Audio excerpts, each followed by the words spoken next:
Ngayong araw mga bro, may gusto lang ulit ako i-share sa inyo. Tungkol na naman ito sa scrubber.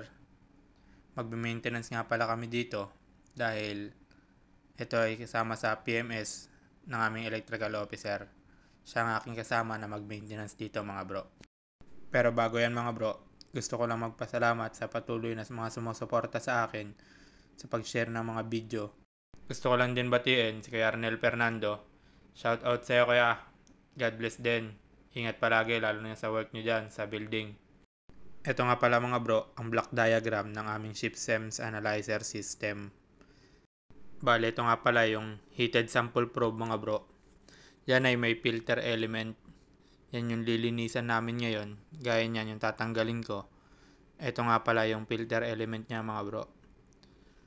Inirehan namin yan ng aming ETO upang maalis yung mga carbon deposit at maayos yung sample probe na pupunta sa system ng ShipSEMS at makikita ng maayos sa monitor kung ilan talaga yung carbon dioxide na lumalabas sa system.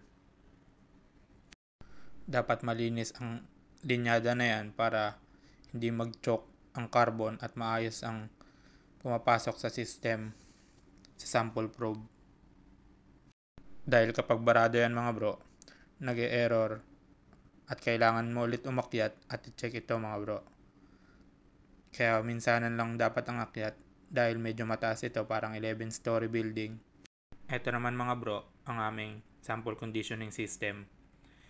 Yung maintenance namin ay dito pupunta at dito dadaan. Ito nga pala ang flow meter, yung dalawang nasa likod na kulay green. Yun ang tinatawag na dryer tube. Merong filter din sa loob nito at heater. Ito nga pala ang gas pump. Ito naman mga bro, ang moisture sensor alarm indicator. Yung gas pump gagana kapag umabot na ang temperature ng 55 to 56 degrees Celsius. Yan nga pala yung linyada ng sample probe papunta dun sa exhaust panel. Yan yun mga bro. Ito naman mga bro, ang aming SEMS Analyzer Cabinet o kilala bilang Continuous Emission Measurement System. Dito nyo makikita yung value ng CO2 at SO2.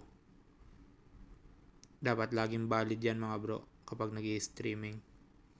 Ito yung mga solenoid galing sa sample conditioning system. Makikita nyo yung pipe na yan.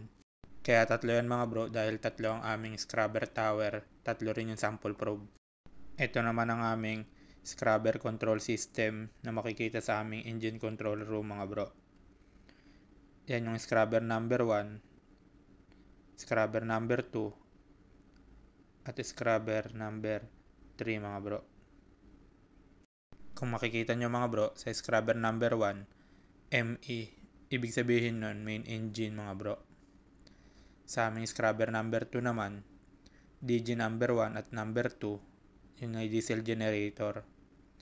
At sa aming scrubber number 3 mga bro, DG number 3, number 4 and number 5 at ang aming auxiliary boiler mga bro.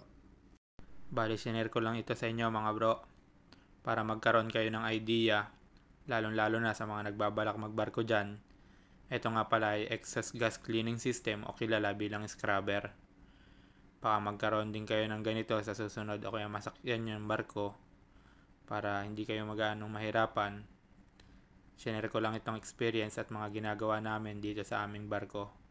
Maraming salamat sa patuloy niyong suporta at sa mga nagpa-follow at share at like ng video dyan. Maraming salamat sa inyong lahat. God bless.